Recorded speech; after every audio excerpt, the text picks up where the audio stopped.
Okay. So another record that I want to talk about that I bought at the time it came out,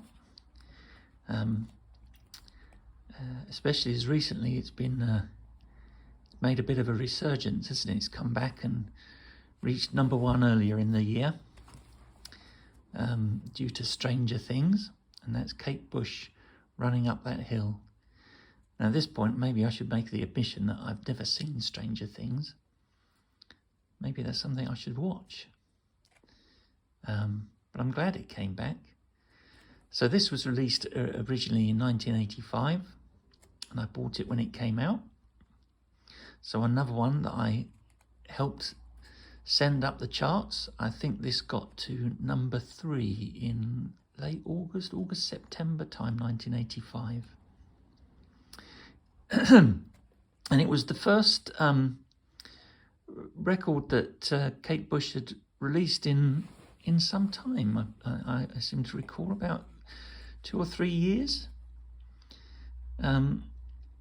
which is nothing compared to how long she'd leave between records later. But in the early part of her career, she was a bit more regular, a bit more of a regular appearance in the charts. But the album that came out before this and the records she released before this were, I think, in 1982 from the album The Dreaming, which incidentally is a fantastic album, one of my favourites. But anyway, I digress. So Kate Bush, Running Up That Hill. This sounded quite different, as I recall, when I first heard it, to what she previously put out, and even her voice sounded different on it. But it's got that driving beat to it, which just gets you tapping along, and it's just not like anything else that was in the charts. Typical Kate Bush, really, always the way. Completely and utterly unique. When you think of other records were out at the time in the charts at the same time as this, there's nothing like it, and no one like her, really. Anyway, let's have a look. So this is Kate Bush, Running Up That Hill. That's on the front with a bow and arrow, which I believe was the theme. There she is on the back, bow and arrow again. That was the theme from the video that accompanied it, where she did some sort of interpretive dance, and then there was a lot of people. She was dancing with a man, and then the later stages of the video, they wore cardboard cutouts of each other's faces or something like that. I can't remember. This is a gatefold sleeve, which is unusual for a single. And on the inside cover, you have Kate Bush from behind, and the lyrics to the song all through here. On the other side, there she is again, and on written across her shoulders and her arms, "If I only could, I'd be running up that hill."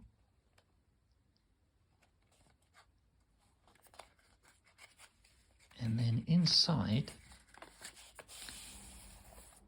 the record itself comes in a little paper record bag, which is rather nice, so you don't damage the record. So you can see on here it says Kate Bush, copyright 1985. It's on the EMI label, KB1. Written, composed and produced by Kate Bush.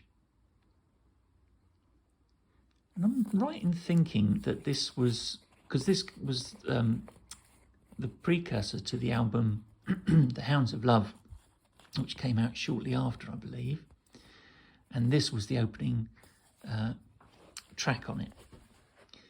And I think I'm right in saying that it was the first one that she produced. So I think she might have produced The Dreaming herself, but that was done at EMI Studios, and this was the first one that she produced entirely in her own studio that she'd had built at her home, I believe. Running Up That Hill on side 1, and if you turn it over, on the B side we have Under the Ivy, which is a fantastic song, actually. I remember now that this, I used to play this as much as I played the other side when I first got this. I think it's a beautiful song. It's very simple, quite short, and it's just Kate and a piano. It didn't come off an album or anything like that. You can get it on an album. She released a CD a few years back called The Other Sides, and it is a track on that, so you can get it. And this was back in the day where this is what I liked about the records, is you could buy a record, you buy it for the song that you like, but there was always this little treasure on the back, something that you wouldn't necessarily get on an album or find anywhere else. It was a B-side. Whether it was written specifically to be a B-side, or I don't know the history of the song, but in other artists as well. That was something that was rather exciting. It was nice to put the other side on, the B-side on, and listen to that. Sometimes you find some real gems. Let's have a look at the record itself. I'll try not to touch it. I like looking at the grooves. Oh, it's dusty. So that's Running Up That Hill. And on the other side, Under the Ivy. Oh, look how short it is. Yeah, I told you it was a short one, didn't I? Look, so you can see the pattern of the groove there, and then there's a long space, so it's really only short. Lovely song. Compared to that side, which is, I don't know how long it is, 4 minutes, 5 minutes, something like that. Pop it back in there. So as I say, Running Up That Hill came out the album The Hounds of Love, which is one of her most successful and well-known albums. And of course I bought it.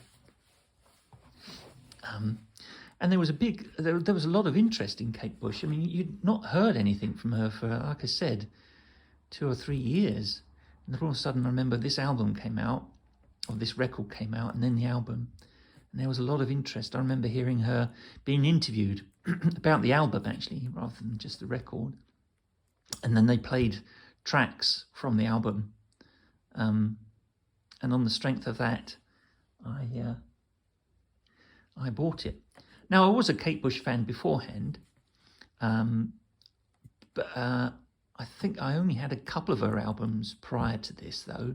I believe I had The Kick Inside and Lionheart.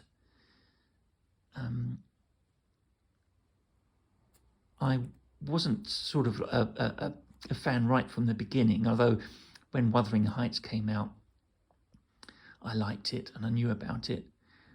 But I only really started listening to her music a few years later than that, in the early 80s, I think, when I started listening to all sorts of different things. And I've been a fan ever since.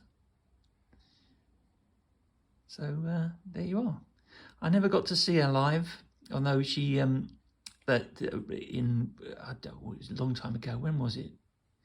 I don't know what year, recently, that she did the Before the Dawn series of concerts at Hammersmith Apollo.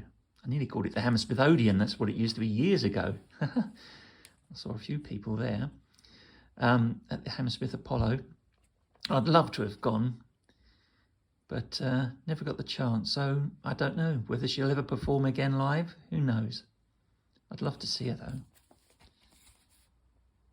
She, we were practically neighbours when I grew up. I grew up in South East London near a place called Bexley Heath, Sidcup, round there. It's not where I live now. That's where I grew up. And she came from Bexley Heath, I understand, as well. Ah, so we were practically neighbours.